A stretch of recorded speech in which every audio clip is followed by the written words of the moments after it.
Allah Ta'ala gebi nafah kepada kitanya tiura ti malam tertuh 20 per dari jaidatnya tertuh 20 per dia pun nafah le hai tablau. Mi tekedi nafahnya nge patho pulsa. Habis bat timpang put. Hanapat tatamah mi hanampeng tu. Nam dia jeta belum 2000 item 2 euro.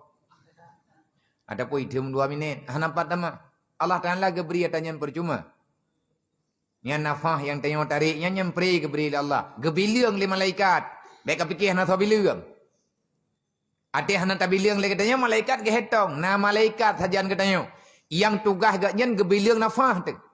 Wate nafah jatah tanya kabeh. Maksud contoh. Na gebi nafah ke katanya oleh Allah Ta'ala 20 miliar boh nafah. Nyan habis ba 20 miliar.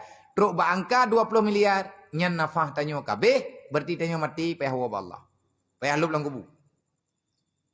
Malaikat kejaga. Padumboh kata tarik. Yang 3 kata tarik. Saboh kurang. Kan pertama. Tertuh 20 put ribu boh nafah dalam sehari semalam dalam 24 jam. Allah Ta'ala memberi oksigen tertuh 20 put ribu boh oksigen. Oi draw ko hang ko petih. Mi hang ka petih ka biliang tak teruk. ATE hendre. Kalen jiem poh paduk.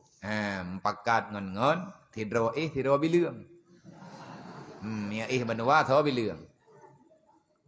Tarik nafah 1, 2, 3. Tarik jum 3. Tarik boleh yang tidur pit ju. Yang tidur tu tulis. Tha, 2, le. Pajan habis sampai ngan dia malam tengah poh padu pilih. Manya hana truk tertuh 20 per ribu aga. Berarti salah yang kali kepegah dalam kitab. Ana mungkin salah. Nyan tiura wadupnan. Ci biliang padum ton kau dipkah lang dunianya. Padum boh nafah kejuk oleh Allah. Nyan atanyan geyu ibadat katanya. Kan geyu buat maksi. Malah maka alangkah rugawatat udang lang dunianya. Udip gat nyan. Ngan nikmat fasilitas geberi oleh Allah. Tapi tugasnya hanya berbuat maksiat. Tanggung jawab dengan Allah tengah. Gebalah dengan neraka. Baik berangkah. Maka